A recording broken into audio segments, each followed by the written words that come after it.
Esther Tea Company chose Dora because she embodies the core quality of strength and nobility. Her mom raised Dora and her 6 siblings with nearly nothing at times, but that didn't stop her from becoming all she is meant to be and more. You will hear her say, never stop, no excuses. Most reasons we have for not doing better or being better are just excuses to help us feel better about not holding ourselves accountable. Dora says the outdoors have taught her to be brave, independent, and to love adventure. They have given her the confidence that she is capable, and they have kept her close to whimsy, her favorite word. It's where she learned to really love and cherish the little things. Dora believes her purpose is that we are here to give joy to the world, which we do by creating meaningful connections with genuine sincerity and warmth with each human we encounter. Kind humans caring for humankind. I'm so excited to be here today. Me too. Long time coming. I know it is. And you know what? The thing that is so exciting to me about this is that one of the reasons that I chose you is because I'm probably going to cry. A lot, probably. Is you've had a forever impact on my life in so many ways, like from the beginning. And I wanted to name this tea after you because, first of all, I think you love tea more than I do anyways. As much as I love it, I've learned more about tea from you than anybody. But more importantly, just because you're an amazing human. And the things that you have taught me in my life that's the reason I'm here right now. It's the just encouraging and inspiring and believing in me when I didn't believe in myself. And I just love you dearly. Mm-hmm. I want you to tell people a little bit about your background. Like way background? As much as you want to go back. Like, I think it's important because the truth is that if when people look at us from the outside, whether it's me or you or a lot of these women actually, they see us and they think that we're this certain way. Somewhere. Yeah. And you haven't had anything given to you. Mm-hmm. Well, way back from Colorado, I come from a family of 7. A single mother raised us for most of my life. Had my father for about a year until he passed away from an accident. And then, so that's a unique upbringing, I think, to have 7 siblings or 7 of us growing up together under one roof with one mom, trying to keep us under control and take care of us and juggle all of that. So I always tell people that if I gained anything from my mother, it was her love of work. Because I never remember her not working, never remember her doing anything but work. And she was an unconventional mother, maybe by some standards. But I never remember her crying. She was very serious at times. She was very particular. There was no whining per se.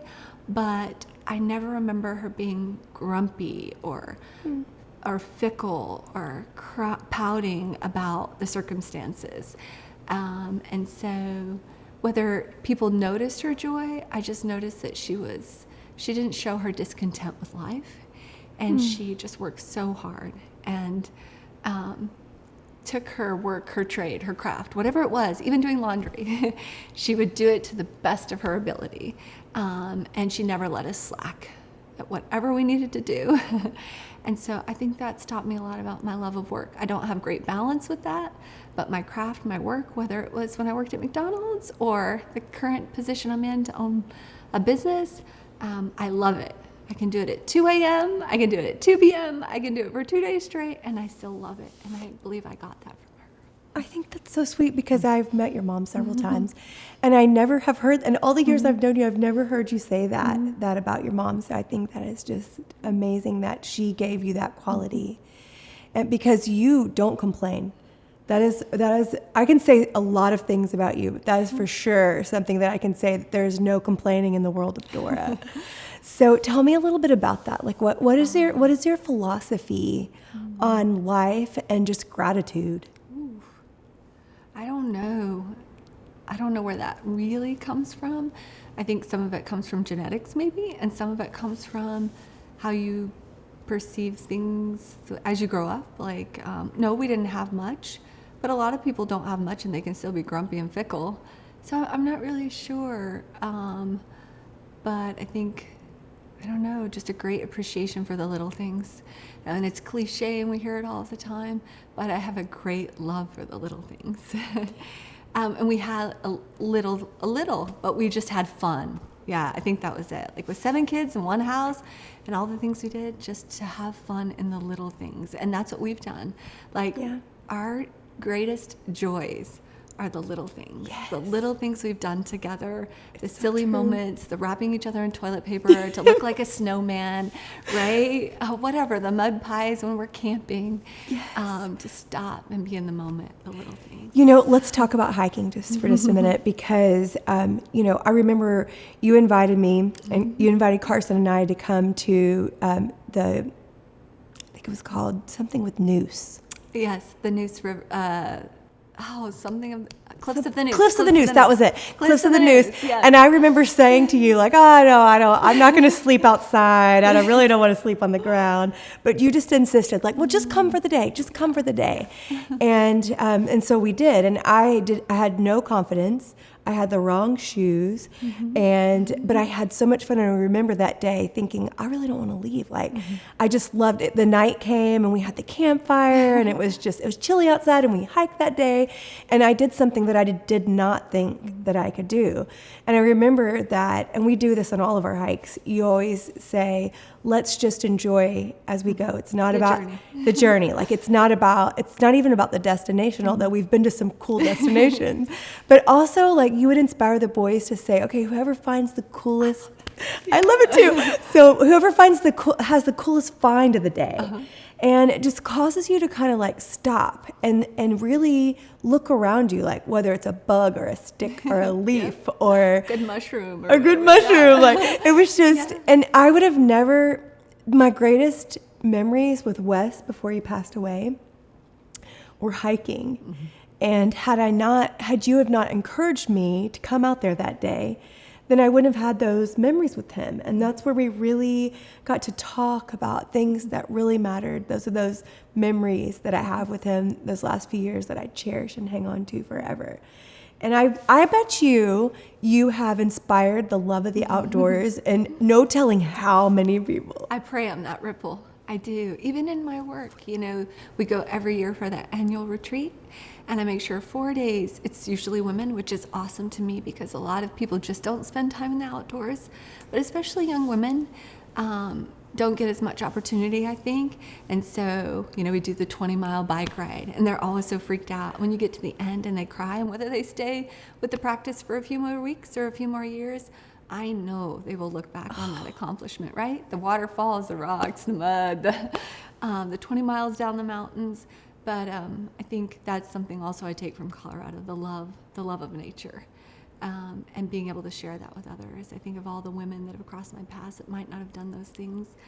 I'm one of those.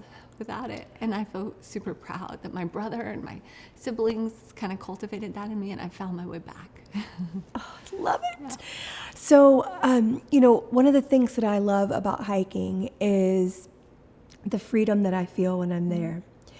Just to be able to breathe the air and really take in nature. And I think that for me, it's helped me to be more in tune with who I am as a person, actually. And it's funny that you said that about the trials of hiking, because I remember Carson. We pushed him quite a bit when he was little, and he's such a great athlete now, but he wasn't back then. And I remember one time, I wasn't really very prepared, and we were, I don't remember where we were, but, we ran out of water and we ran out, and all I had was grapes. And we were almost done, and so he was excited about getting to the waterfall, remember? And then I was like, and then going back was not fun. But I also remember when we finally got to the end, how excited Dasha and Boyd and Carson were because they'd accomplished something that was hard. And other people don't go there to see it, right? You can get anywhere in your car, but how many people take their feet to get somewhere? I think that's, even for kids, such a proud thing. Yeah. They were so excited. And I remember he was like, I don't have any water. And I was like, here's a grape. You'll be okay. There's water in there. Hydration. Suck the water out of the grape. No, just kidding. No, actually, we did. We did say that. So tell me about what is your greatest hiking journey?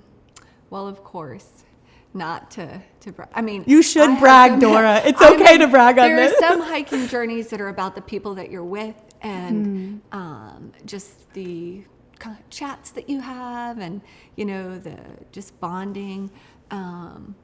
But, I mean, I would hate to say that something grand takes away from all of those. I mean, I think of just the small hikes, that I've done and the memories I've made with certain people that were just I'll cherish forever.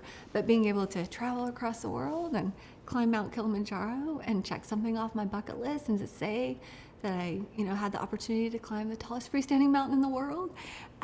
We were all cheering you on, like all of us. We were doing daily updates, and I know Boyd, your son. Yeah, that's how I got to the top. Eventually, when I thought I couldn't do anymore, I just kept yelling at myself, you cannot let down Boyd. You can't let down your family. So. And I remember you shared that post. Yeah, that he was praying for me. And he asked all of his friends to pray that I would make it. He said, but I have faith, but I just need some extra, yeah. That's what friends do, right? Mm-hmm. It's good to see at that age that, you seek your friends for that type of support. So along the journey, did you ever feel like quitting? No. I knew the answer to that. I knew before I even asked that was a no. Like, you don't, quit is not in you. Yeah, right? But it was hard, right? Oh, it was. It was hard. But not that kind of hard. I think when you have a love of something, like, right, when you just want to do something, it's fun hard. Like, hard can be fun. Fun doesn't have to be laughter. That's why I try to, remind people. Fun doesn't have to be laughter. Fun can be grinding, right? It's so true. Yeah, that pride that you have, right? And a healthy pride. Healthy pride of I got to the other side or whatever it is. It doesn't even have to be physical. Many times it's not physical. A lot of it is just, trying to make, blood, sweat, and tears we were talking about earlier a little bit. Right? Yeah, a lot of blood, sweat, and tears can bring a lot of joy. What was the hardest part about it? I did nothing mentally, nothing, there were no mental challenges? No. Because that's my love. I get it. Was it mentally challenging? Yes, but that's when, you're, for me, I'm in my element, right? Right. Physically, body-wise, I did better than I thought, but I did get, the summit night was, when you do 7 days and you're like, I'm doing pretty good. And then the last night you think, I got this, and then it doesn't go as well, you got negative 30 degrees or whatever, you got your fingers freezing and then your stomach's not doing good and you're kind of throwing open your mask and you're you just got to keep doing it. What do you do when you throw open your mask? You just keep throwing up because you got mittens on. No, because can you take off your gear or will your skin freeze? It was really cold. I took off my gloves once to put on a different pair of gloves, and that's when I realized how cold it was. So I thought, that's not a good idea anymore. We're not going to go potty for the next 12 hours. So you have to kind of will yourself at that point. Yeah, but I don't think, everybody is different. What's hard for me might be super easy for someone else. I think that's life. Yeah. I think there's a lot of life in hiking. Mm-hmm. Yeah, I think that just being outdoors, right? Just getting out. I think choices, I've heard this years ago, and I say it over and over, choices make a tyrant out of all of us, right? And when you're out in nature, their choices are going to go up the path, down the path, in the trees, not in the trees. They're not complex, right? For the most part. And then when you're here, right, even at the house, there's so many choices. Even what to eat out of the fridge, right? But when you're in you got grapes, man. That's all you got. You got the grapes. That's going to be enough. And you're going to be all right. And I love that. I love the minimalistic. Do I love, extravagant things too? Yes, but more so. I love just getting back to simply. Then you connect with the people you're around. You appreciate what you're in. You don't have so many distractions. There aren't as many choices, so you savor the moment more, and that's really hard these days. It is, and that's why I love tea. Mm-hmm. We were talking about that earlier. Absolutely. Because there's no way to rush it. No. And I wonder, what is it that I love about tea? I didn't have an upbringing in tea. And it's kind of, people will feel that it's kind of very decadent or very, what's the right word? Like, it tends to, bougie. people will perceive, maybe bougie, but even more like, it's just like elegant and extravagant, you have to get even. Extra prepared. And there's all these videos on like how to drink tea and do it right. I don't go for all that. Me neither. And I do think that a lot of people are intimidated. Right. That's what I'm saying. And they're afraid to even just try it because they think they're going to do it wrong. I'm like, there is no doing it wrong. Like, you just steep it. Yeah. And it's joyful. Like, it slows you down too, right? Just like that. It's a simple cup. It's a simple flavor. You might put some sweetener in it, maybe a little cream, but there's not like, and then you come together. And you can have tea with anyone, like, right? I mean, it's just such a welcoming thing. It's not that complicated either. It's not like making a whole meal for someone. Right. Right? But it's still beautiful. It smells good. You sit and it's down. special. Yeah. Mm-hmm. And it does have a little bit of elegance to it, which is nice, right? Yeah. I don't think we should shy away from that. I think we should embrace that it is elegant, and it doesn't mean it has to be perfect. I think about the people I have tea with, like my son and my husband, we have tea, we love tea, but that's not necessarily would have been natural for them unless we made it enjoyable. Or like my brother-in-law at Thanksgiving, like, we'll have tea or whatever. And I just think, you bring a family together that might not have tea, or all the places I've traveled, and tea can be so different in so many places. And I love that, from like having tea in India or different regions of India where I've drank it, and then going to Africa and having tea there, or even in Iceland, or if you're even in the US, if you're in the South, or you go to the North, like, and you have it in New York or whatever, or you just, you can have it at a campfire, you can have it, in your kitchen, or you can have it at a tea parlor. Like, I think that people, need to embrace the fact that it doesn't have to be so stuffy, right? Oh, that's a good word, stuffy. Because I do think people have an idea sometimes. They're like, why tea? And I'm like, because it brings you together. And I love that it slows us down, and we get to have conversation. And we all pour from like the same pot. Oh, I love that. I hadn't even thought about that aspect of it. Like, you don't just all get your own cup and it's brought to you. Like, you pick your cups and then you pour from the same pot. I don't know. There's something beautiful about that too. We have a tradition with our cups. Yes. I love that. Yes. I look forward to it every year. And it's close again. It's coming up. I know. But do you remember, you want to know what my favorite year was? Oh, I'm cute. Oh, I know. I think I know. What is it? When we went to like TJ Maxx right? or whatever, Because we were like, we can't let the tradition we die. were like, we cannot let our tradition die. die. And we didn't have time to go have tea. We normally try to have a tea with the boys. And I also love that, how when they were little, we would take them into a tea room and people would look at us like, here comes these noisy, bratty kids. And they were... Just did so good. They did. They always did good. I think it was an expectation that, you're going to do something maybe that you don't love, but you're going to enjoy it with us. Or just, I think, people would like comment, oh, Boyd, he's so well behaved. I wish my child was like, I'm like, oh, children can be like that. You just got to give them the opportunity. It's I true. think with humans in general, you just got to give them the opportunity. And put them in situations that they're not comfortable in, so that they can learn how to be comfortable. Okay, so back to that teacup.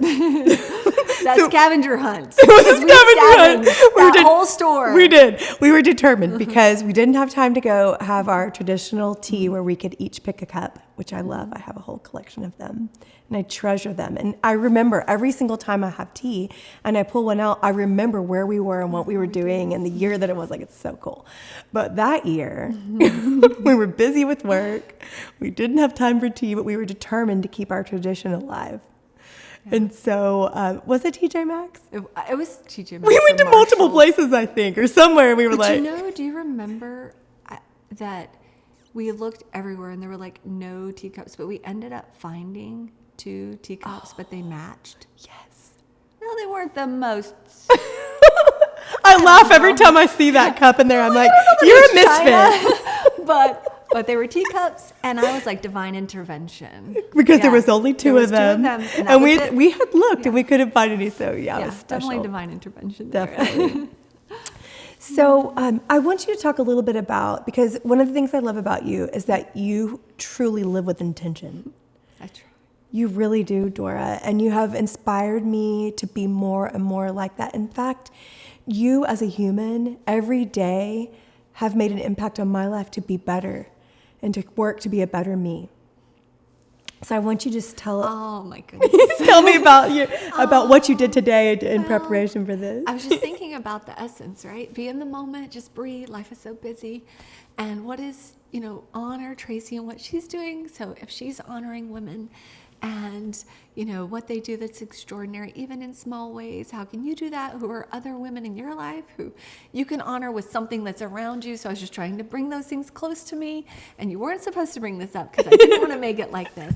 But I was thinking, what things do I have that individuals I can wear close to me to bring into this, right? And so I thought of Sarah, who's just, a priceless woman, and she gave me this bracelet, and Hannah gave me this bracelet that I wore to the top of Kilimanjaro. What does it say? It has something on it, doesn't it? It does. It has a beautiful quote inside, and it says, "Step by step, we reach the highest peaks, one step at a time."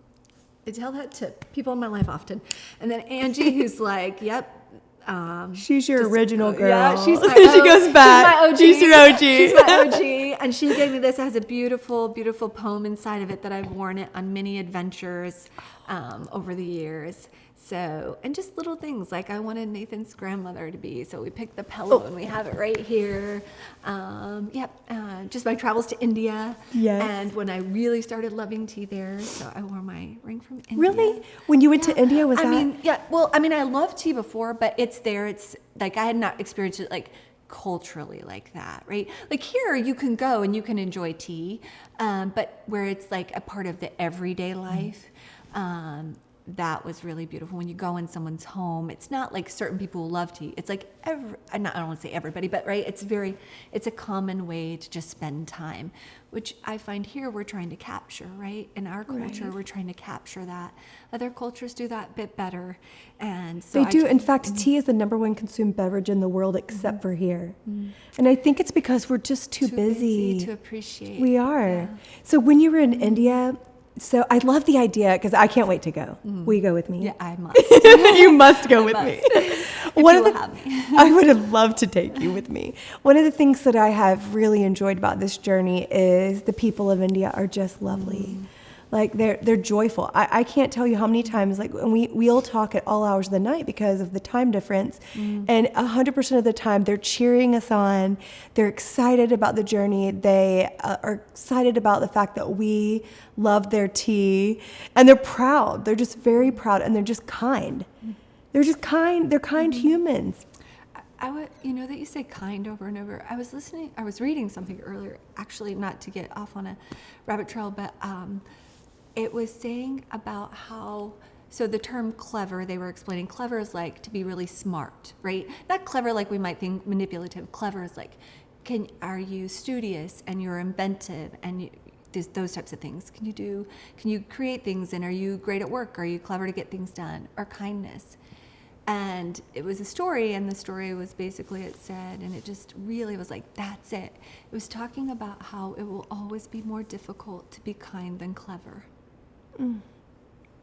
And I think in our society that becomes more and more true. That makes me sad. It is, but I will have faith that that's not, But it's true, right? It takes more effort and energy. I think truly you can learn math easier than you can learn how to be kind when it's not easy to be kind, right? It's easy. I mean, kindness is easy when everybody's like just getting along or whatever. But I think, as you're saying, kind people, they're just kind. They're kind. Yeah. They're just so kind. But I think Did you also living a simple, like living more simply allows us to be more kind. That's really interesting. I think that you're probably right about that. That maybe we just get so caught up in the busyness of life that we forget to be kind. So when you were over there in India, did you find that? Like, because when I'm doing business with people from India, they're all the same. Like, I mean, they're different personalities, of course, but they all have that same kindness, but also like joyfulness. Yes. Well, I think joy is just priceless, right? Joy is not fair weathered, where you got your happiness that is. Yes. I think I'm not saying this, but like I just got back from Tanzania, been lots of places in Africa where you're talking less developed, tends to be, or just places where there's not as many options, in Belarus or whatever. There are not as many options. You're not, it's just not like as easy to have so many things at your fingertips. But even research shows that obviously the more happy people in the world are the people with less things. So I really think that there's a lot of truth to that and simplicity. Yep. Did you find that more so in one country over the other? Well, when you're climbing a mountain with a team that is there to help you make like your dream come true, and that team of men and what they did and how they sacrificed and the teamwork that I saw, the teamwork was just so inspiring. What they did for Sarah and I to make our dream possible. Right. 24, they were like, anything they could do to make our dream possible. So that was a bigger thing. So, that's a little different, but just even connecting with people around, I wouldn't say, different people, of course, but the genuineness of like love where you question it because you're like, is it really that authentic? It is really that sincere, that quickly, is that kindness just like that, just so easy. It just doesn't come as easy as much, I think, in in the experiences I have every day in my life. And then when you're in places like that, it actually it gives you, like, I don't know if I would say it gives me hope, because I don't really like the word hope that much. You don't? Why? I don't. I never heard you say that. Well, hear this out. I've come to find I want to get rid of that word from my vocabulary. So that's a goal of mine, because I think of hope like this. I think hope is a beggar. And faith is what it's all about. Oh. Right? And when I was thinking about that, Right. and I was like, yeah, when you say I hope, you're begging for something. You're pleading for it. But when And you're have not really faith, trusting. I don't know that you're always you're not trusting. right? So if you just have faith, or you just say it is, right? I am going to say, no, I hope you have a good day. You have a good day, right? Oh, you're like speaking in absolutes. Yeah. So we always say hope, hope, hope, hope. But I think hope is really, when you think about it, I'm like, yeah, hope is a beggar. It's begging for something. So I love the word believe. Yes, that's even, yeah. Because believing is powerful to me. It's a choice, but if you believe, that's powerful. Yeah, no, that's absolutely, I love that, for sure. Yeah. So I want to talk about one time you love reading. And I love to read too, but not as much as you. But I don't know. But I do love reading. But we were going through a phase. I don't know if it's a phase where we were sharing, and you suggested this book called The Alchemist. And it was a life-changing book for me. You know, what's interesting about it is that I've told other people about the book and they've read it. And I always ask, well, what did you get out of it? It's different for every single person. I was like, well, that's not at all what I thought. That was not my experience. But for me, it was, that book was a caveat, or maybe like a turning point to a deeper thought process within myself, like helping me to become more in tune with who I was, and really realizing that I think it talks about your personal legend. And for me, it was about figuring out, what is it that I'm here on earth to do? What's your purpose? What's my purpose?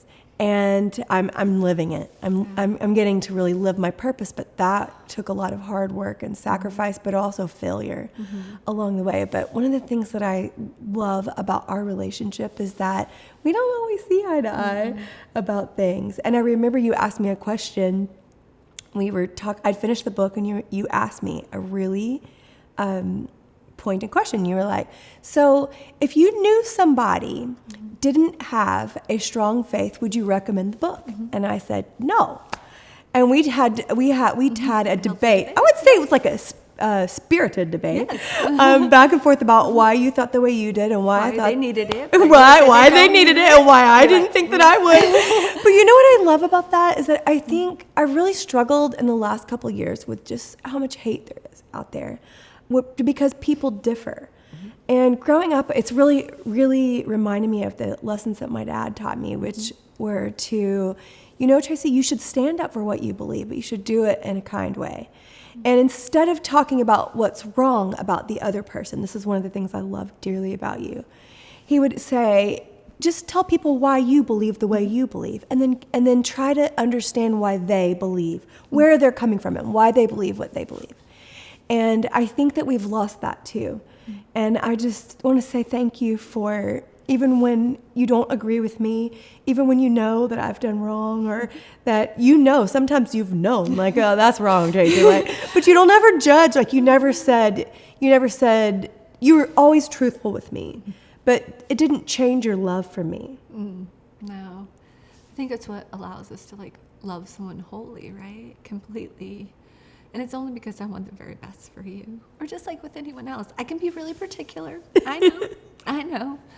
But I want each person to really be the greatest version of themselves who's close to me. And I would be like, well, I don't want anything less than that from you, right? Right. I want you to judge me the right way. I want you to, measure me and say, are you falling short? I want you to give me feedback so that I can be better, because we don't get that very much. Or when we do, it's not from a healthy place necessarily when people are judging us. It's not to earnestly want us to be the best version of ourselves. It's hard to find people that don't just want to judge and, find fault so they feel better about themselves, But to have someone who will, pick you apart, but love all those pieces and just help you figure out how to tweak them, maybe throw a few away, add a few in, to be the best version of ourselves, And I don't like excuses. We talk about that. And sometimes I think our most solid reasons are really excuses that are holding us back from really, being our ultimate best self, which, like you said earlier, we never really arrive, but, we're constantly getting there. We're constantly working towards being the best version of ourselves. I think if someone were to say that they have arrived, that only happens when you die. Yep. So I said, I'm not the fat Buddha yet, right? When he's enlightened or whatever. So no, and don't do that to yourself, right? Even if you have a day or two left of your life, hopefully you're still trying to use the rest of yourself up. That's why I think sometimes sleep is a little overrated. I say that all the time. It's not overrated. I know it's super important for health. But people always say that to me. They're like, Tracey, you better slow down. And I'm like, why? I want to be all used up in the end. Me too. I really do. And I love how we always talk about whimsy. Yes. Oh, that's another thing about tea that I think, or the outdoors, right? Tea or the outdoors, or just being in the moment. That word for me is just what I wish for everybody. When you think of anyone, even those people who you might have anger towards, or, that you're disagreeing with, wouldn't you want to impart upon them whimsy? Even saying the word is just lovely. It makes you happy. Yeah. It's like whimsy. I want to be whimsical. You're pissed off at somebody, but you're like, but I wish them whimsy. You've got to feel a little bit. I have so many cards from you that I keep them all. I have every single thing you've ever sent me. You recently sent me pictures of it. Yes. And that meant a lot. Really? That it mattered, because sometimes I feel like those little things that I do for people don't matter as much as they matter to me. Oh. So, thank you. I'm glad I said that. Yeah, I needed my cup filled and you did it. Oh, I love it. I didn't even know I was filling your cup, because you fill mine all the time, so it makes me feel good on the inside that I could fill yours for once. Many times you have. all of those things that you've ever sent me, just from journals to cards to just little inspirational things, like to a door hanger, to you gave me this little wooden plaque that says "I freaking love you," and it sits on my desk. And Trying to be PG. And when I feel unloved at times, I look at that and I always think Dora loves me unconditionally. Yeah, yes, I'll always be in your corner. I know that without a doubt. And last year I went through the hardest thing I've ever gone through. Losing Wes. And I know how busy you are. I know how busy your life is. You're the CEO of a company, and you stopped everything. And it was the day after Christmas, of all places, of all times. And you got on a plane, and not only did you come there to be with me, I had a snotty nose. I was super sick and coughing all over you. And it was cold, and it's the darkest, hardest time in my life. And you slept in the bed with me, and you loved on me, and then you missed your flight removal. Because we stayed up too But divine intervention, I got a pod seat on the way back, so I've never even had one of those. No, but see, yeah, everything, yeah. But anyways, I just will never forget all that you mean to me and all that you've done for me. But it's not just me, Dora. Like, you have done that for everybody who comes into your life. You know, every single person that you encounter, you make a difference. And I'm just proud. I'm proud of you as a person, as a human, and I'm just thankful for you. Well, I'm not as good with words as you. And I've been just trying with this journey you've been on, a long journey, but also how much you've accomplished in such a short period of time, and how it's not just business or busy work, or it's like purposeful, it's meaningful, it is filled with whimsy, but it's also filled with great grit and like really great purpose. It's not just a nice business plan that has, I didn't have leverage, a business plan. and I wondered, I was going to ask to look at it, but I figured, No business plan. Just a lot of heart. But you can do business, right? And there can be great success from that. And then you can wrap your business, right? I say it's like our conduit, right? Yeah. So you have a business, but the conduit is to spread joy, to empower women, to remember that, grandness doesn't have to be wrapped in like fancy things or whatever. Like, people can be so amazingly grand.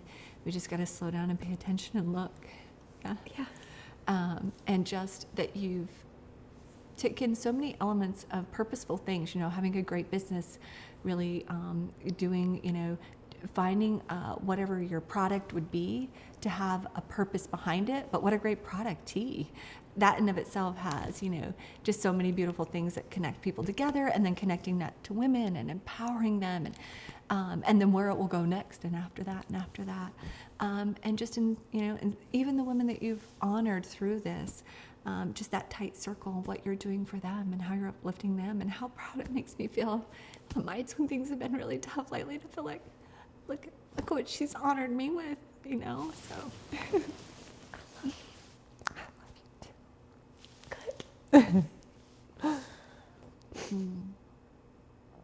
Thank you.